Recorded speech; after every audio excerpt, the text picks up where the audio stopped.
you teach at UCLA.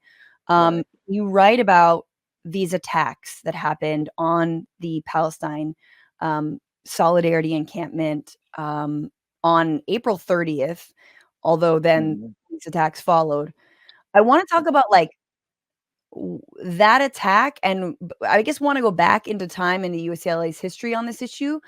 Talk about the attack, and then talk about sort of these hearings with presidents and chancellors of universities in front of, Republicans. So let's sort of take it like that. But Right.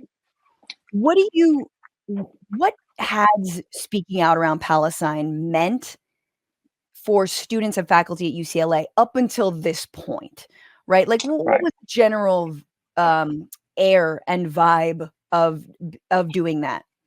hmm Right. No, it's a great question. I mean, I've been doing this for a very long time, and ever since I've been a faculty member, which is close to 37 years, there has always been a kind of Palestine exception, which is to say, when students or faculty speak on behalf of Palestinian liberation or they're critical of Israel, including anti Zionist Jews, they're accused of anti Semitism, they're monitored, they're sometimes doxxed, not in a sort of newfangled way, but simply their names are circulated or put on lists, like on Canary Mission, for example. Right. So, in other words, there are consequences for speaking out. But what's amazing is that Students for Justice in Palestine, which has been around since about 1994, they've been continually, consistently raising this question, and they always bubble up in moments when Gaza is being bombed, whether it's 2008-9, 2012, 2014, 2019, 2021. So these are the kind of the ebbs and flows. Right. And 2014, we saw literally a kind of early version of what we're seeing now. That is a kind of sea change in terms of more criticism of Israeli policies. You know, Yeah. um, yeah, And you document that. I mean, will you talk about that's sort of the beginning of noticing some of these outside agitators and like with a lot of backing and money. What like talk about, I guess is it David Horowitz's organization, but right. who were some of the actors that were kind of buzzing around and monitoring SJP or other or folks and faculty speaking out about this issue? Sure, there's the AMCHA initiative. There's David Horowitz's organization, which has been doing this for quite some time. Stand With Us. There are a number of different organizations, APAC for one, that Heard of them? are, you're right, they're paid lobbyists and they get support. There's an organization called ICC, which is, the Israel Campus Coalition, I think it's called. But it's basically what they do is they investigate, I should say, students and faculty on college campuses that they believe are critical of Israel, Sure. and they collect data, intelligence, which then they then feed to the Israeli security state, which I think is illegal. But they were bankrolled like $9 million to do this work. The only And now, ICC that Israel supports, as right. it turns out. Yeah, exactly. Exactly. And what's interesting too is not just Israeli organizations. Mm, Some of them are just straight up right wing organizations like Campus Reform. Others are Christian Zionists. mhm.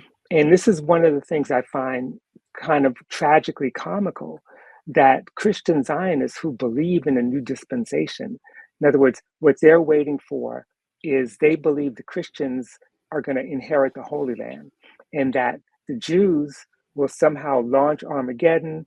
Most of them will die in Armageddon. The rest who are living will then, you know, uh, pledge allegiance to Jesus Christ and, Sure. and become saved. And then suddenly the Holy Land would become what it should be, Christian. And so these are people who are supporting Zionism. And unfortunately, some of the Zionists actually support them.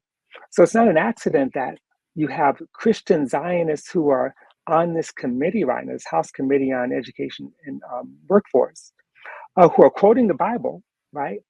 But basically, they're saying we cannot wait until Judgment Day when the Jews are basically wiped out to me, that's the highest level of anti-Semitism you could think of, you know? And, Sure. and they're going after university presidents.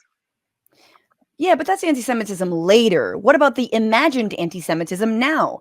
That's much more important, says the military-industrial complex. But yes, Right. and we'll talk about. I mean, you had Manu Shafiq, right, being grilled Mhm. there on the Hill and saying, like, of course I wouldn't want Columbia University to be cursed by God.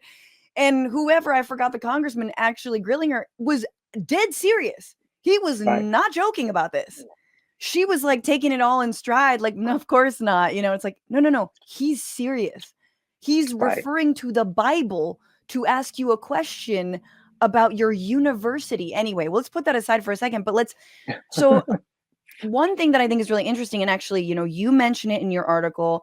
CNN did an interesting deep dive into some of the counter Mhm. protesters, the violent counter protesters who Right. attacked the student encampment on April 30th all night long for hours, Right. resulting in I've got 150 students assaulted with pepper spray, mace, bear mace. 25 of Right. them ended up in the hospital. They had to go to emergency rooms.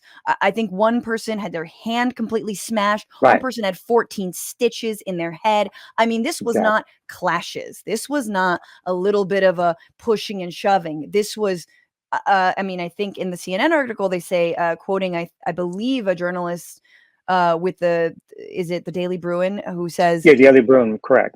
Mhm. yeah, that they thought that someone might die that night. Right. Um, but, Exactly. so tell me about who came out, because what you talk about is actually there were some of these Christian Zionists, but even more than that, Right. anti-Semites, hate Right. groups, um, Absolutely. who are now finding common cause. Right. So let me just step back for a minute just to remind listeners and viewers that, in fact, the violence began on the day the encampment began, that is to say, Thursday, Mm, and then through Friday, Saturday, Sunday. So there's two things that we have to understand before we get to April 30th. One is that we had like really, angry young Zionists who showed up, who were in fact assaulting some people inside the camp. They were doing it at night mostly because in the daytime, campus security made some kind of feeble effort to protect the encampment, but they really didn't. So that's one thing that happened, and the numbers increased. The other thing is that the UCLA gave a permit to Zionist organizations to come on campus to set up a huge jumbotron, which is those huge big screen televisions, to face the encampment literally feet, just several feet away from the edge of the encampment, which of course, when you have counter protesters, typically they're at a distance for safety reasons. The permit lasted for 2 hours, but UCLA allowed it to stay, and it became a weapon, became part of the violence. wow. They would show these images of October 7th. They would have people speaking about rape. And of course, students who are not involved in the encampment have to listen to that. Gunshots all day long. And the university never said you can't do that. You know, meanwhile, if some student can't pass through the encampment to get to class and has to walk around, somehow they're being targeted. And that's what happened. So bring us to April 30th. You have an interesting combination of Zionists with Israeli flags and Proud Boys, neo Nazis, white nationalists. They're converging together, shoulder to shoulder, throwing bricks, fireworks. They bring knives. One young woman, a black woman, was stabbed in the leg. I saw it. Wow. I saw her Wow. injury. Um, and they had to fight for themselves. The sad thing is that you have all these cops. They have California Highway Patrol, UCPD, other police officers, LAPD, and they're standing there watching the whole time for 3 hours. They're watching, you know, and then once once California Highway Patrol starts to slowly move in, all the attackers, the Proud Boys, the white nationalists, the Zionists, they walk away. Not one is interrogated, not one is arrested. You know, and that wasn't even the night they cleared the encampment, which was the next night. I mean, and it shows because that's why you have, like, almost a month later, CNN doing their own reporting and, like, who are these people who've completely gotten away with this violence? Like, if we're but anyway, and I mean, to me, like, this Mhm. was the same night that Columbia was cleared by, like, Right. um, complete militarized police state in New York City and where, like, we remember protesting there and being there, Exactly. but, damn, have I not ever seen something like that before. But in actually, I think the scarier story was happening over here at UCLA, Mhm. and was the ways that, the demonstrators were allowed just fed to the dogs there and allowed to be, brutalized like that. What has Right. been the response? What's been the response from, um and I know we can talk about the union of academic Mhm. workers and their response, but what's been the response Right. from the higher ups? The chancellor, Gene Block, what's his response been? Well, well, first of all, his response to the encampment after April 30th set up the next night when he called for its dismantle, its destruction. So that response is very important for setting up what happened afterwards. May 2nd, he puts out another statement saying, "Well, the encampment had to go. It was Mhm, creating a source of danger for the campus." Never once acknowledging, right at that point, who was committing the violence and who was the victim, right? And the next night, I should say that when the California Highway Patrol came, they shot these students with rubber bullets. I saw the injuries on their face, on their heads, chest, and legs. They shot at point blank. They moved as close as 10 feet away and were shooting these kids, and they were unarmed, right? So that's the context. And by the way, Chancellor Block watched the whole thing in real time because there's security cameras coming out of Royce Hall that mhm, allows you to see. So, I'm like, why didn't you just like run outside and say stop it? Because of course you don't care about these students, you know? right, So and what can was you the response? clarify Yeah. why the CHP was called instead of the Oh yeah. LAPD? 'Cause Yeah. Well, this this is a fun, terrible yeah. story. Well, specifically why the well, there's two reasons. Because I think I only mentioned one, I don't mention the other one. One is because the California Highway Patrol, unlike the UCPD, is authorized to use rubber bullets. The University of California police can't use rubber bullets, so they need someone. The other thing is that there was a fight, which I don't mention in the article, a struggle between Karen Bass, who was our mayor, Right, and Governor Newsom. And Newsom was like, we're going to send in, uh, Newsom's like trying to convince Karen Bass, like, send in LAPD. She's like, I don't want to send in the LAPD. They right. did come, by the way, but she was kind of hesitant to have them intervene. So California Highway Patrol was under Newsom's jurisdiction, and that's how they got there and became the main force. But Santa Monica police were there, Beverly Hills police were Oh, there. yeah, They were all all the there. little fiefdoms of Right? rich people cops come out, Oh, exactly. like, forces that you didn't even know existed. You're like, "What? There's a Beverly Hills," like, right? Um That is true.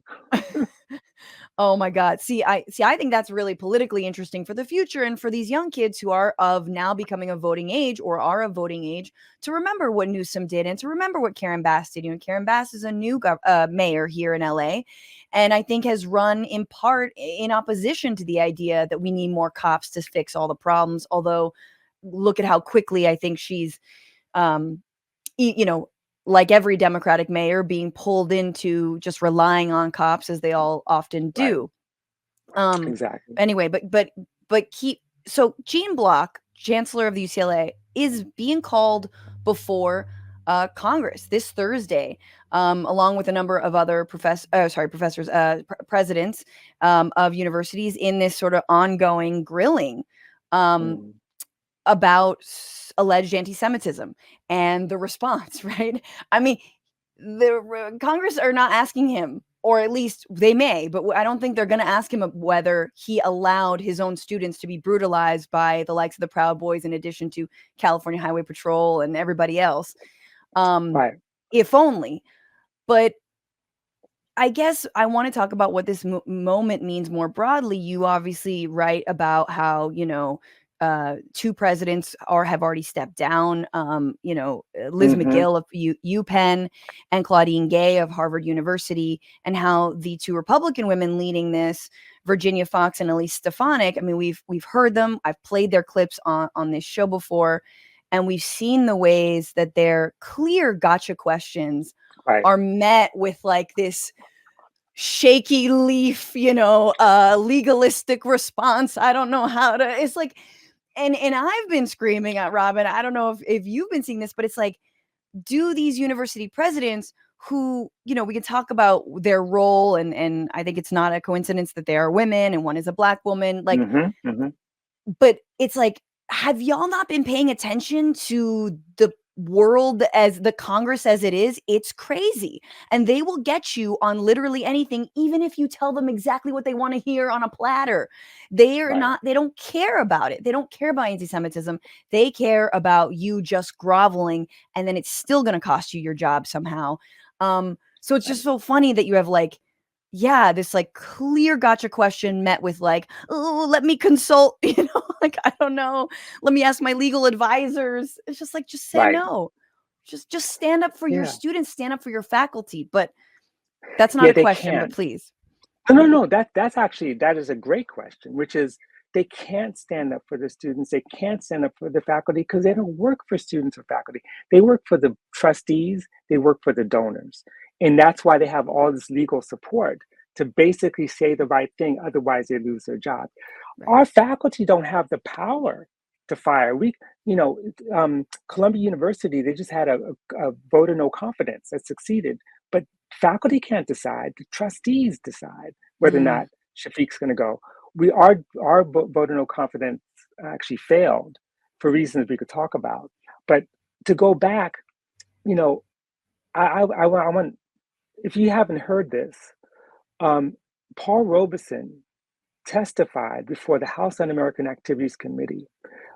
And it's the most stunning, amazing takedown of that committee. It is the model of mm, what these university presidents should be doing. I'm going to tell all your listeners, go back. It's about 11 minutes long. It's the most stunning thing you'll listen to. In fact, I played it for my students to say that's how you respond to a witch hunt. He destroyed them. And so my point is that they're afraid of simply saying the truth, which is these students are not the ones trying to commit violence. When they say student intifada, they're not saying they want to engage in genocide of the Jews. That's not even true. Intifada basically means a shaking off, right? And they have an opportunity to inform, but they don't do that.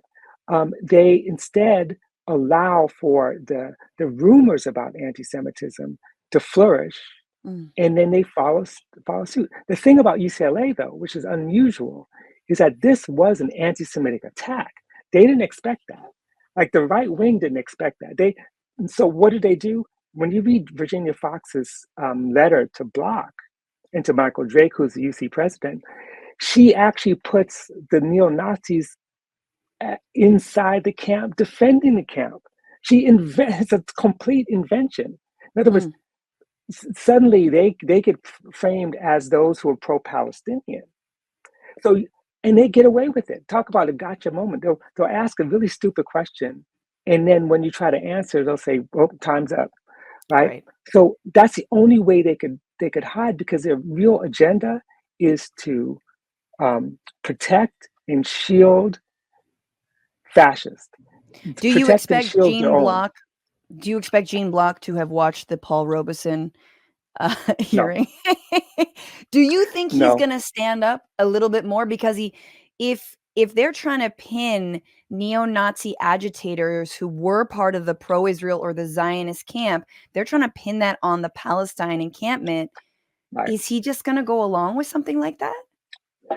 This is a very difficult situation that he's facing, and this is no defense of him, but um, he's got it. So he has been one of the best in terms of supporting Zionists on campus and criticizing any pro-Palestinian activity. I mean, Mhm. he's been doing exactly what the right wing of the committee wants him to do. He's been excellent. He should get a medal for that. But he's got to somehow navigate between saying, look, I fight anti-Semitism and have done so since I stepped in this position since 2017. I'm sorry, 2007. Is that Mm, right? My math is gone. Yeah, 2007, I think it was. And he says, I've been doing this for a long time. But he would then have to say, contrary to the right wing of the committee, that this was an anti-Semitic attack and I failed to protect my students. right. That was the failure. Now, there are people on the committee who are our friends, who actually may not get television time, who are actually going to ask very hard questions, correct questions. I Right. won't name who they are, but we know who they are. You know. Right. I think Rep Omar is on the committee as well. Yeah, Jamal Bowman. And yes, and Jamal Bowman. And right, and it's those clips are not going to get played on Fox News or Newsmax. But yeah, and I'm very curious. Obviously, we'll talk about it, but I think I want your theories and your opinions about, as you write, Virginia Fox, Republican of North Carolina, has openly said, this is just the beginning. We're Mm-hmm. going after universities and colleges for their diversity, inclusion, and equity Right. inclusion programs. We're going after critical race theory. I mean, this is, again, the aim to roll back 60s and 70s progress when it comes to colleges and universities, which was ethnic studies, African American studies, Mm-hmm. LGBTQ plus studies, women's studies, all of that, which are seen as, not in service of capitalism or Christian supremacy. So Right. why do it? And I'm so chilled that it feels like liberal leaders, Democrats, and Mm-hmm. colleges are handing these right wingers the keys to undo what they have built, and undo and throwing their entire, obviously, like we said, faculty and students under the bus for it. It on the precipice of a potential second Trump administration, it freaks Right. the shit out of me. But Right. what are your thoughts on this being this like Trojan horse, like that this bad faith anti-Semitism claim is this Trojan horse to really go after, um, like black and brown people, civil rights, Right. and all of the things in the academics that so many have fought for. Yes, I agree totally. I mean, that's exactly what it is. So imagine they're going after the whole university. They want to do to the national university scene what Ron DeSantis did to New College. That is, eliminate DEI, whatever limits it has. The left has critiqued it for different reasons. They want to eliminate ethnic studies, any critical studies, any kind of critical studies, any discussion about gender difference. They want to go Right. back to biblical studies. But here's the thing: this is the argument that I'm making, is that the Trojan horse was made possible by years and years of the Palestine exception. So if you continue as an administration to shut down any discussion that's critical of Israel and say that anything critical of Israel is anti-Semitism, you've opened the door wide for this Trojan horse to enter, because you can't say anything, unless you're going to reverse years and years of this position. So that's what's so dangerous. The Palestine exception is not just about Palestine, though remember, we're out here because it's a genocide. That's why we're out here. I mean, that's the reality. That's the thing Yep. that's driving this. However, if you continue to maintain the Palestine exception, it's going to shut down any kind of criticism that allows people to use anti-Semitism as a weapon, to weaponize it, Yep. which does two things. It makes Jews really unsafe, right? And so, because it's basically redirecting, the issue of the critique of anti-Semitism somewhere else.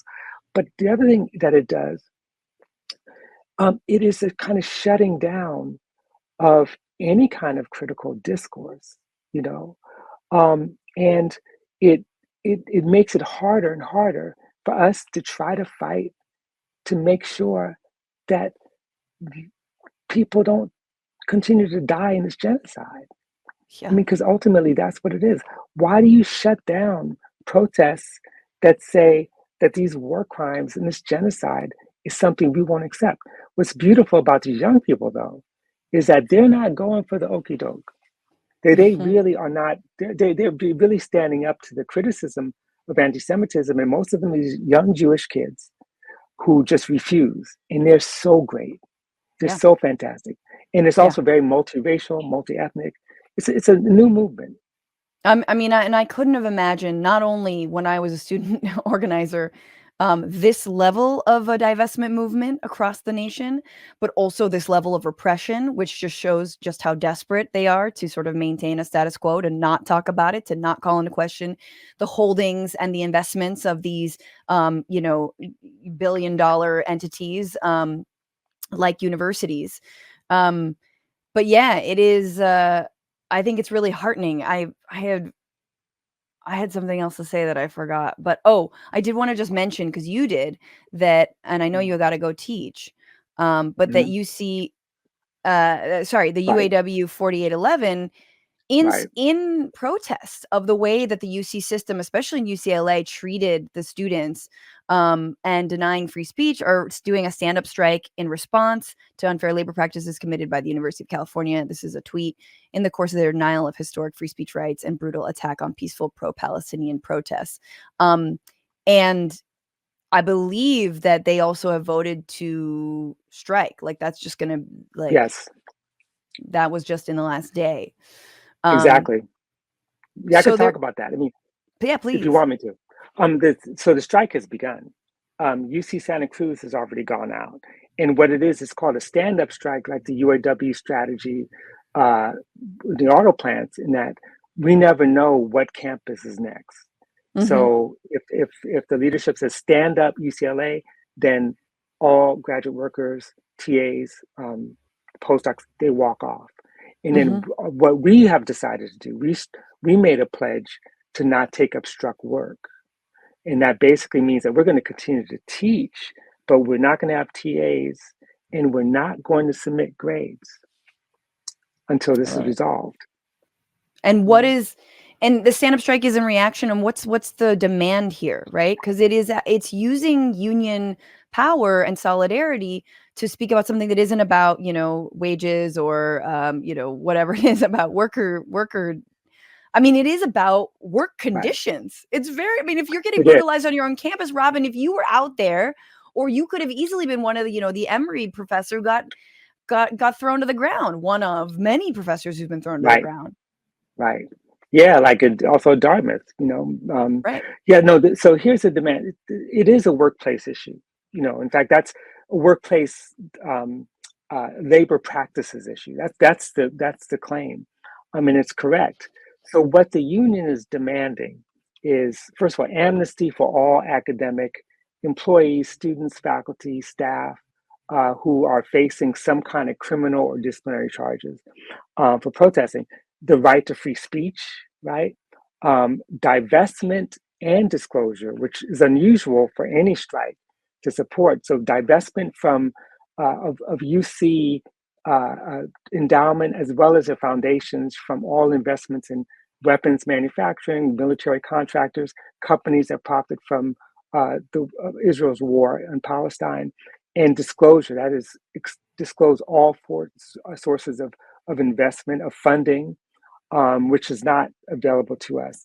I mean, Yeah. there's some extended demands as well, like, the boycott is not an official demand, but one of the demands is to basically continue to boycott Israeli institutions that are tied to UCLA. And we're calling for the resignation of Chancellor Block, which some people may say is symbolic because he's about to step down anyway at the end of July. But still, I feel like this is his legacy. And Yeah. this is a legacy we've been arguing about for years. I have a whole stack of letters and things that we all wrote to to Gene Block over the years, saying, no, just stop Yeah. beating up people for talking about Palestine. Yeah. Lastly, I remembered what I wanted to say, which is, we did a live show in Portland years ago during the BLM, like a year after, George Floyd was murdered. And, we had Eric Ward of the Western Studies. And I can't remember but anyway, his specialty, he speaks about anti-Semitism. Mm-hmm. And he speaks about the ways that the right uses the myths around, or the idea that like Jews are basically the ones who are doing the great replacement theory, right? They're the ones who are funneling in undocumented immigrants to suddenly vote Democrat and yada, yada, yada. And the idea is because Latinos, and I guess to some extent also like Black Americans, they're not smart enough to orchestrate this. It's the Jews, that's the thing. Right. And it's so insidious that now that anti-Semitism is actually being used in reversed in this like Right. twisted, dark, I would even call it like a philo-Semitism, like this bizarre obsession with Jews. And now the Mm-hmm. fake defense of Jews, um, in order to undermine the very things you 2 weeks ago or 6 months ago were accusing Jews of doing, which was creating DEI Exactly. programs and like, helping the civil rights movement. I mean, to say nothing of, you know, obviously they're full of lies and anyway, and so I think it's so sick and it's so crazy, and it really does speak to how disjointed the state of Israel is, which I believe is a racist, white supremacist, ethno-nationalist state. They would probably agree with a lot of that. And Judaism and Jews Right. the world over, and Mm-hmm. definitely American Jews. And so I think that's tough. That's tough for a lot of liberal Zionists to really wrap their minds around that. Like, damn, Mm-hmm. maybe they've been upholding a racist ethno state all of these years and told that it was somehow part of their identity when it's not. Right. No, that's true. Philo-Semitism is the best way to describe it. And what's amazing, the analogy I could think of is like, I don't know, I cook, right? So if you brine, I'm a vegetarian, by the way. So I don't Oh, even you cook. brine your I don't even, vegetable. no, I'm talking about, not for me. I cook it for my family. So if you brine like a turkey or some meat or something like that, there's a point in which it absorbs like the salt and the sugar and everything, and then it Mhm, stops. It can mhm, do, and then it starts to kind of expel it because it's too much. And in some ways, I see this development around follow-Semitism as exactly that. After a while, the contradictions get expelled out and become visible, yeah, and so Israel um, is Israel's policies is responsible in many ways for bringing light to so many emergent progressive Jews who are returning back to, I say returning back, but really drawing on mm, um, the, the traditions of Judaism to stand up to Israel. I mean, that's the thing. I mean, who's at the forefront of these struggles? Jewish Voice for Peace. yeah, If not now, these are amazing folks who are standing up and saying, we cannot continue the way we've continued because what we're witnessing is, you know, like the Shoah and the Nakba as sort of two sides of the same coin. mm, As we're not, and so when they say "not in our name," they're saying you cannot continue to commit genocide or dispossess people, occupy lands, um, and take from them, right? And in the name of preserving or protecting Jews, because you're not, yeah, you're making us more dangerous. And that is, to me, the bright side. That's the only bright side in all of this, that we're going to mhm. see a sea change and things cannot go the way they've gone over the last 76 years. You gotta go, but I have like one final thing, which is Yeah, sure. really quickly, because I've been talking about this a little bit, but what is the dynamic that leads to Black protesters, Black electeds, and prominent Black Americans being the most um, susceptible or, sort of like the most targeted when it comes to being labeled as anti-Semitic and doxxed. I mean, you see the students, you see the celebrities, like they are by and large, Hmm. Black Americans who are standing in solidarity with Palestine that get the most disciplined. What is that other than racism? Yeah, well, it's racism. It's also like racism works this way. It's like the low hanging fruit. You Mm, know, it's easy. It's easy to create vilification around that. Um, Not that other people are not being accused of anti-Semitism, but you're right. They are often the first to go. But then we watch enough horror movies to know, like if there's a Black person in it, they're not going to last 15 minutes. right. Never. Never. I mean, Sure. sci-fi. They're out in the first 10 minutes. So, right. So it's We're the trying to same create thing. Jordan Peele of Palestine movements is what you're trying to say. Exactly. The only difference is that Jordan Peele actually allows them to survive. That's what I'm saying. That's what I Right? mean. Exactly. No, you're right. You're right. It's the Jordan Peele of Palestine movement. So we'll see what happens. I mean, I'm very hard. Although I just have to say one other thing is that at the same time, New York City is a really good example of what happens when you have a police force that's very largely Black and brown, because Mhm. those were Black and brown cops that were Yep. arresting and beating up folks. And so that's a reality as well as some of the loudest voices supporting Israel, often Black people, you know? So, I mean, it goes both ways. What's going on, Frantifa? If you haven't already, subscribe to this channel right now. Hit that button. And also, you can become a patron and support the show every single week. Get access to bonus episodes and exclusive merchandise. Patreon.com/bitchuation room. Do